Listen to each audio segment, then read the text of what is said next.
Welcome back everyone. आप सभी का फिर से स्वागत है आरके कॉम्पिटिटिव के इस नए वीडियो में। आज की इस वीडियो में देखेंगे 5 और 6 मई 2021 के कुछ मोस्ट इंपोर्टेंट करंट अफेयर के क्वेश्चंस को और उनसे जुड़े हुए कुछ इंपोर्टेंट फैक्ट्स को भी। तो चलिए वीडियो स्टार्ट करते हैं।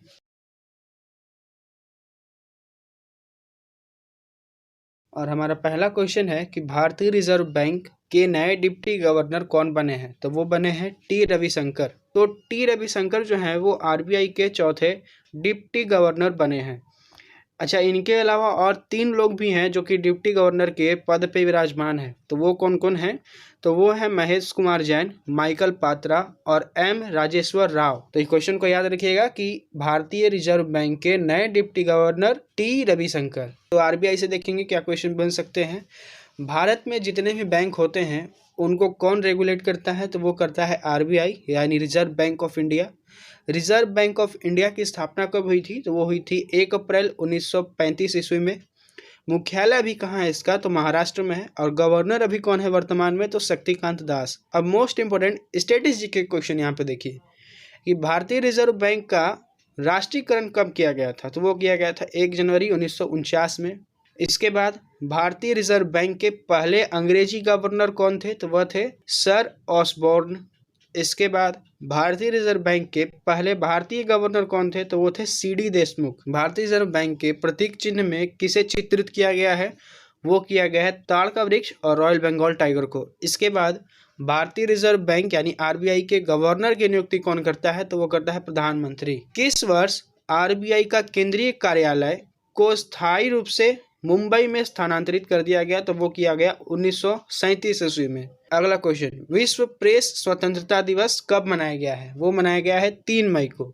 उद्देश्य क्या है इसका? कि इस दिवस को मनाने का उद्देश्य है प्रेस की आज़ादी के महत्व के प्रति जागरूकता फैलाना और प्रेस की आज़ादी और समाचारों को लोगों तक पहुंचाकर सशक्त हो रहे मीडिया कर्मी को व्यापक विकास करवाना। अगला क्वेश्चन, 2021 में G7 विदेश मंत्रियों की बैठक की मेजबानी कौन सा देश करेगा? तो वो करेगा ब्रिटेन। तो 2021 में जो G7 का बैठक होगा उसका मेजबानी ब्रिटेन करेगा। तो G7 में क्या करंट अफेयर के क्वेश्चन बनेंगे उनको देखिए। पहला क्वेश्चन ये बनेगा कि G7 जो होगा उसमें भारत का प्रतिनिधित्व भारत के विदेश मंत्री एस जयशंकर करेंगे। इसके बाद इस बैठक का उद्देश्य क्या होगा? इसका उद्देश्य होगा G7 देशों में आपसी तालमेल को बढ़ावा देना और कोरोना महामारी तथा चीन से बढ़ते तनाव और देशों के आर्थिक विकास पर चर्चा करना। ये इसका मूल उद्देश्य होगा बैठक में। G7 से भी काफ़ी सारे क्वेश्चंस बन सकते हैं जो कि इम्पोर्टेंट हैं। पहला क्वेश्चन यही बनेगा कि G7 का फुल फॉर्म क्या होता है। ये भी एक इम्पोर्टेंट क्वेश्चन है, एग्जाम में आया भी है कि G7 का फुल फॉर्म क्या होता है, संपूर्ण रूप क्या होगा G7 का? तो होगा ग्रुप ऑफ 7, यानी कि दुनिया का 7 बड़ा और विकसित और उन्नत अर्थव्यवस्था वाले देश जो हैं उनका एक समूह है जिसको ग्रुप ऑफ 7 कहा जाता है, जिसका गठन हुआ था 1973 में। पहले ये G6 था लेकिन 1976 में कनाडा के आ जाने से ये G7 हो गया। अच्छा, आपसे ये पूछ सकता है कि G7 के सदस्य देश कौन कौन से हैं? तो जिनमें है France, Germany, Italy, UK, Japan, America और कनाडा। इसमें एक क्वेश्चन आएगा कि क्या भारत G7 का सदस्य है? तो वो नहीं है। वो जब भी G7 का शिखर सम्मेलन होता है तो उसमें बतौर अतिथि के रूप में आता है। एक इम्पोर्टेंट क्वेश्चन आएगा इसमें कि पहला G7 शिखर सम्मेलन कहाँ हुआ था? तो वो हुआ था फ्रांस में 1975 ईस्वी में। अगला क्वेश्चन, विश्व अस्थमा दिवस कब मनाया गया है? तो वो मनाया गया है 4 मई को। तो अस्थमा एक फेफड़ा से जुड़ा हुआ बीमारी है, आपको पता होगा। इसमें सांस लेने में तकलीफ होती है। अच्छा, इस दिवस को कब मनाया गया है? तो वो मनाया गया है 4 मई को। लेकिन इस क्वेश्चन के हिसाब से ये 4 मई सही है, लेकिन ये मनाया कब जाता है ये जान लीजिए कि ये मनाया जाता है हर साल मई के महीने में प्रथम मंगलवार को। जैसे कि इस बार मंगलवार प्रथम मंगलवार पड़ा है 4 मई को, तो उस दिन 4 मई को ये मनाया गया है।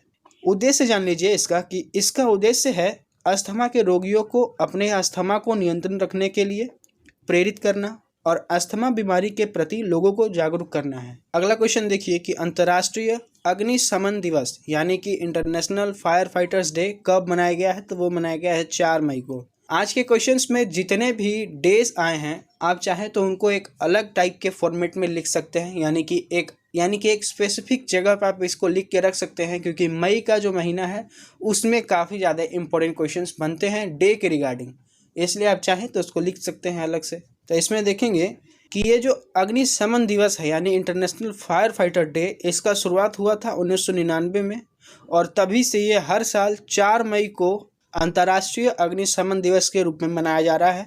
इसका उद्देश्य देख लीजिए कि इसका उद्देश्य है कि अग्निशमन को यानी कि फायर फाइटर्स के बलिदान को पहचानने और उनको सम्मानित करने के लिए यह दिवस मनाया जाता है। अगला क्वेश्चन कोरोना से जुड़ा हुआ है और आईपीएल से भी। तो देखेंगे कोरोना वायरस के बढ़ते मामलों के वजह से किसने हाल ही में आईपीएल 2021 को रद्द करने की घोषणा की है, तो वो की है बीसीसीआई ने। तो बीसीसीआई जो है वो कोरोना के बढ़ते मामलों को देखते हुए आईपीएल को 2021 में जो हो रहा था उस आईपीएल को रद्द करने की घोषणा की है। तो आईपीएल के इस सीजन में क्या वजह है कि इसको बंद कर दिया गया है? जो मुख्य कारण है वो ये है कि आईपीएल के इस सीजन में Chennai super Kings, Kolkata night Riders, Sunrisers Hyderabad और दिल्ली कैपिटल्स, ये सब जो टीम है इनके कई सारे खिलाड़ी जो हैं वो कोरोना से संक्रमित हो चुके हैं, जिसके वजह से इस टूर्नामेंट को अनिश्चित काल के लिए निलंबित कर दिया गया है। आईपीएल का बात आया है, आईपीएल से क्वेश्चन देखेंगे। आईपीएल का full form Indian Premier League, Hindi में मतलब होगा। पहला बार ये मैच कब हुआ था आईपीएल का, तो वो हुआ था 2008 में, जिसमें विजेता टीम थी राजस्थान रॉयल्स और उप विजेता टीम थी चेन्नई सुपर किंग्स। 2020 में आईपीएल का 13वां संस्करण यूएई में खेला गया था। इसमें विजेता टीम हुई थी मुंबई इंडियंस, जिसमें केएल राहुल को ऑरेंज कैप मिला था सर्वाधिक रन के लिए और रबाडा को पर्पल कैप मिला था सर्वाधिक विकेट के लिए। तो आज के लिए बस इतना ही, फिर मिलेंगे आपसे कल के न्यू वीडियो में। तब तक के लिए वीडियो को लाइक कीजिए, शेयर कीजिए, चैनल को सब्सक्राइब कीजिए और बेल नोटिफिकेशन का जो आइकन है उसको दबा के प्रेस कर लीजिए ताकि आने वाले वीडियोस का नोटिफिकेशन आपको सबसे पहले मिल जाए।